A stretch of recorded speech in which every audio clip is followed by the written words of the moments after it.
So, lithium iodide is most covalent of all the lithium halides. The reason is why they are most covalent in nature, because smaller is the size of the cation, more its tendency to get polarized the anion. Now, iodide is the largest size anion, so polarizability will be more in case of the iodide ion.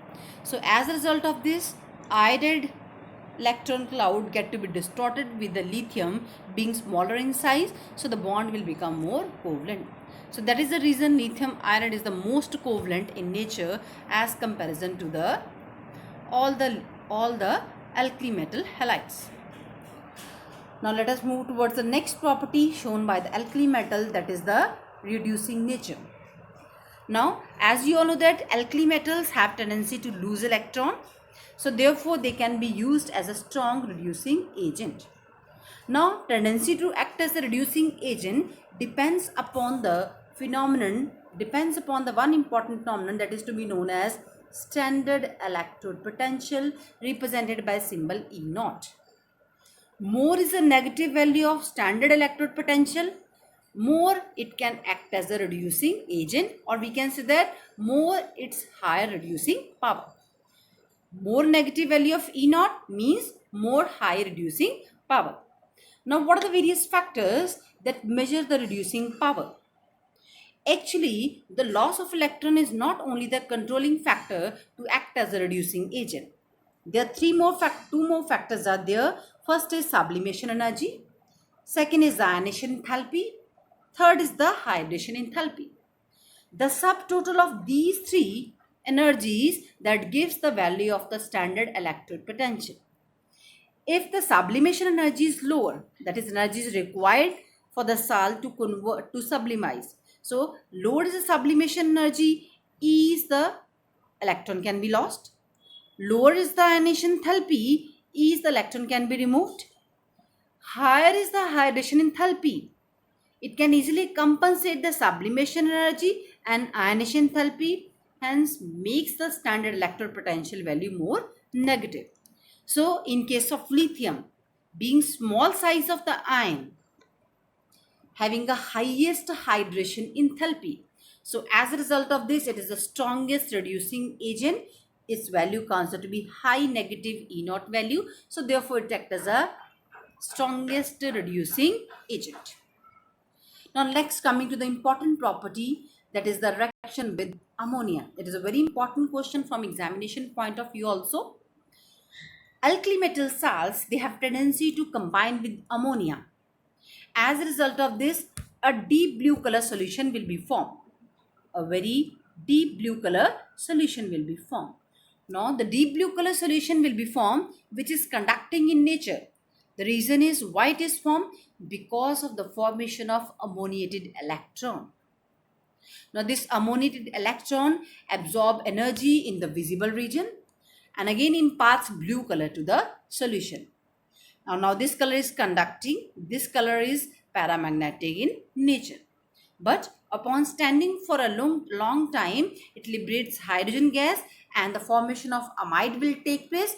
Therefore, the color of deep blue is converted into a bronze color and the solution will become diamagnetic in nature. In examination, you have to write down this reaction, that metal upon losing electron, metal ion combined with a certain amount of ammonia. As a result of this, metal ion in the ammoniated form will be formed. Similarly, the ejected electron again combined with ammonia to form an ammoniated electron.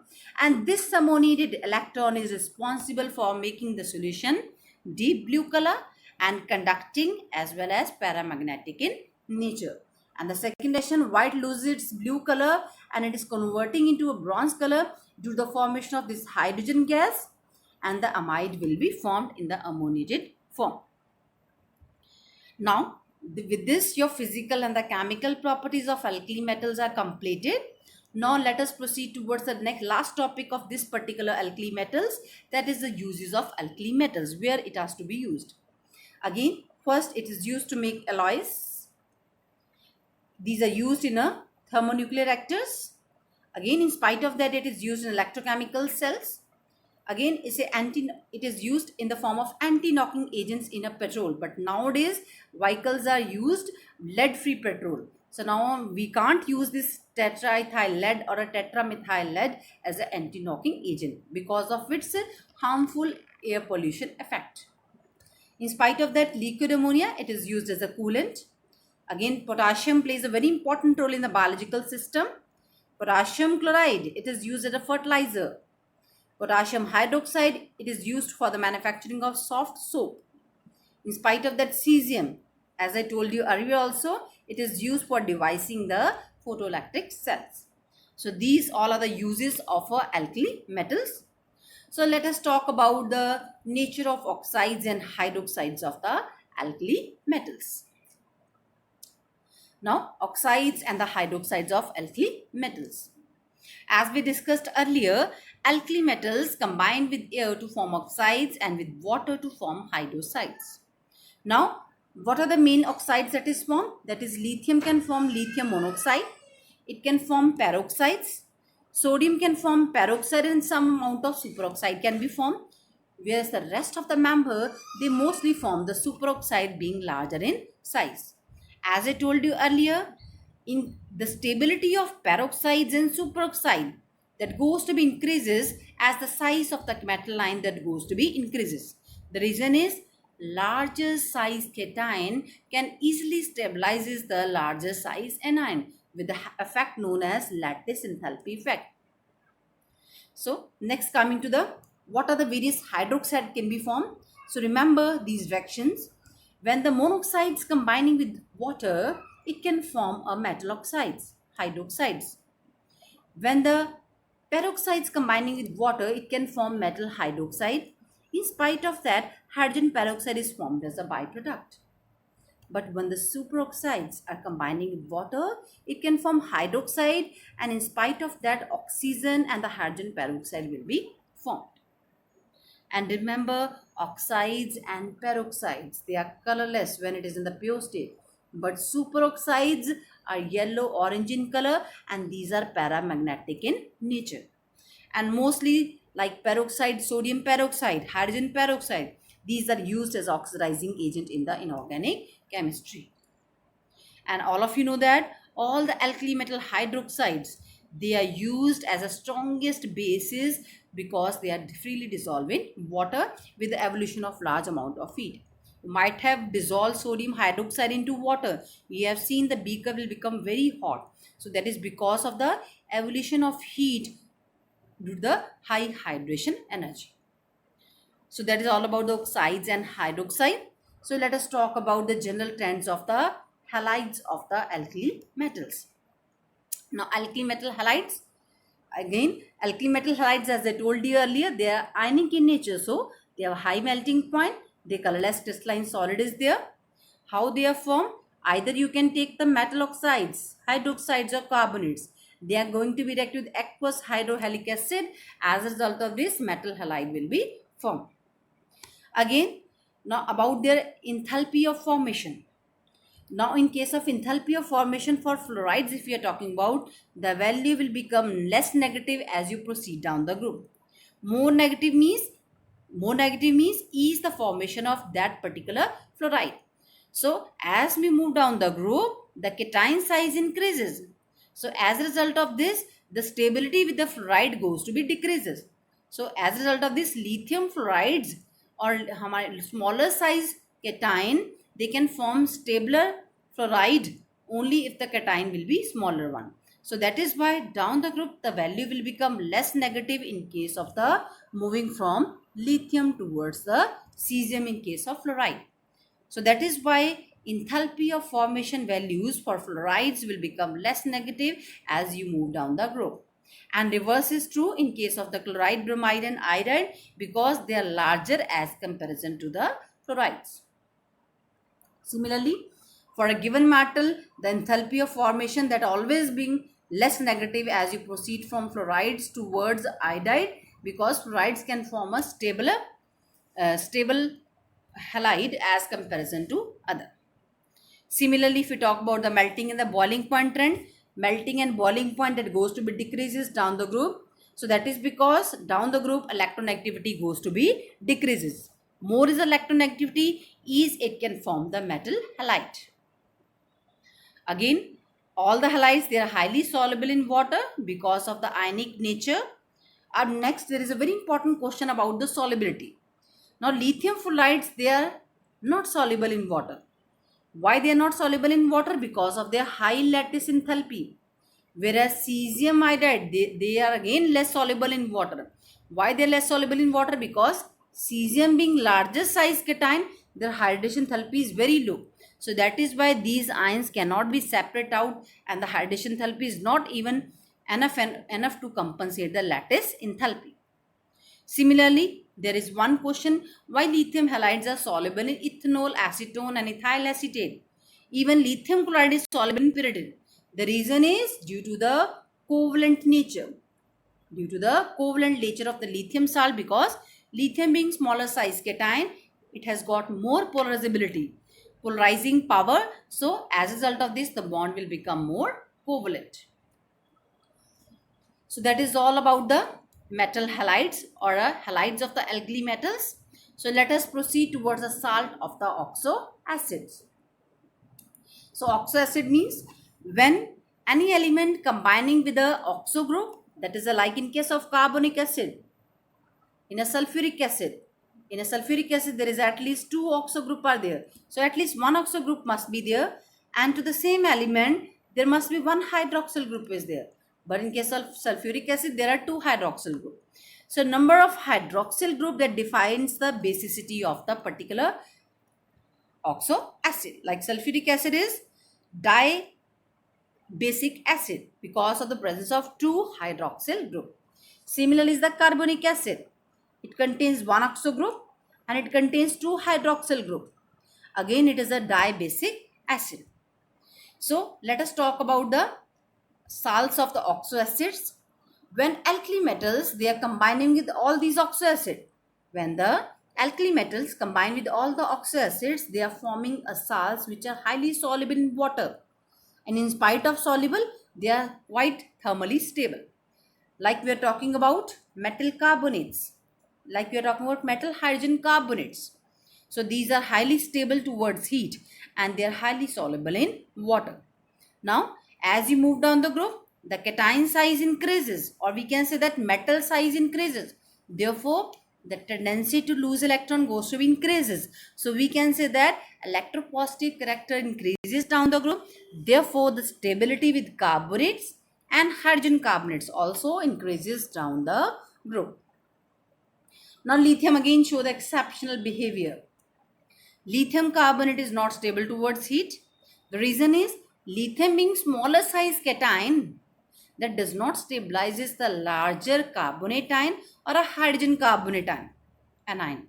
So as a result of this, lithium carbonate, upon heating, it will decompose to form lithium oxide and it will release the carbon dioxide gas because it can stabilizes the smaller size oxide ion, but it can't stabilizes the larger carbonate ion. As a result of this, there is one exceptional question, why lithium carbonate is not stable towards heat. The reason is due to the very small size of the lithium ion. So that is all about the salts of oxo acid. So let us talk about the anomalous properties that will be shown by the lithium. Now, as we discussed previously in all the topics, that lithium will show the anomalous behavior as comparison to their group members. Now, question is why they will show anomalous behavior? The first reason is due to the small size of the atom or ion. Second is due to high polarizing power. Now, why they have high polarizing power? That is due to the high charge to radius ratio symbolized with the help of E by R. Now, as a result of this, there will be increase in the covalent character of most of the lithium compounds. And as a result of this, they are more soluble in the organic solvents as comparison to the water. Now, on the basis of that, coming to the points of differences between lithium and the other alkali metals. Now, lithium, that is harder, high melting and boiling point as comparison to other alkali metals. They are least active but these are the strongest reducing agent among all the alkali metals. On combustion with air, it can form oxide as well as nitride can be formed, while the other members can't. Lithium chloride salt, that is deliquescent. Deliquescent means that absorb moisture from the atmosphere and crystallizes as a hydrate salt in the form of 2 water of crystallization, while other metal chlorides can't. Again, lithium hydrogen carbonate is not obtained in the solid state, while the other can be. Similarly, there is one important property. Lithium, unlike other alkali metals, they do not form an ethanide. They do not form any ethanide on reaction with the ethine. What is there? Other metals like sodium, when it is going to be combined with ethine, it will form sodium ethanide. This compound is called as a sodium ethanide. This bond is somewhat ionic in nature. This type of ethanide is not formed by the lithium metal. Now next is about the lithium nitrate. Now lithium nitrate, upon heating, it will form lithium oxide and nitrogen dioxide gas will be formed and the oxygen gas will be formed. But in case of other alkali metals, they upon heating, in spite of forming nitrates, convert into nitride, otherwise lithium will form the oxide. Similarly, lithium salts like lithium fluoride, lithium oxide, they are less soluble in water, while the other members, they are highly soluble in water. So that is all about the points of differences between lithium and the alkali metals. So let us proceed towards the points of similarities between lithium and the element that is magnesium, which is present diagonally to it. Now lithium and magnesium will show diagonal relationship because of their same ionic sizes or atomic radii, and second reason is due to the same polarizing power, or we can say that they have a same charge to radius ratio. Here is a comparison of these value, like comparison of lithium size, atomic size, that is all about size, that is quite comparable. Now all the dissimilarities point, they are similar with the magnesium. See, point number 1, lithium and magnesium are harder and lighter as comparison to other elements of the respective groups. Both are react slowly with water. Both oxide and hydroxide, they are less soluble and their hydroxide again get decomposed upon heating. Both can form nitride on combination with nitrogen. Both oxides do not combine with excess of oxygen to form superoxides. Both can't form superoxides. Both carbonates decompose to form oxides and carbon dioxide. Both hydrogen carbonates, they are not formed. Both chlorides like lithium chloride and magnesium chloride, they are soluble in ethanol. Both chlorides, that is deliquescence, and they will existing in the form of water of crystallization, that is hydrated form can be exist in both the cases. So these are the points of similarities between the lithium and the magnesium. So these are the all properties of group 1, that is alkali metals. Now next topic is the compounds of alkali metals. So there are few important compounds of alkali metals. So let us discuss this one by one. First important compound, that is the sodium carbonate, called as washing soda, represented by symbol Na2CO3, having 10 water of crystallization. Now it is prepared with the help of process known as Solvay's process. And what this process is based upon? It is based upon the, underline it, it is a very important thing, it is based upon the low solubility of sodium hydrogen carbonate. These are, they can be easily crystallizes out in water because of its low solubility. Now coming to its preparation,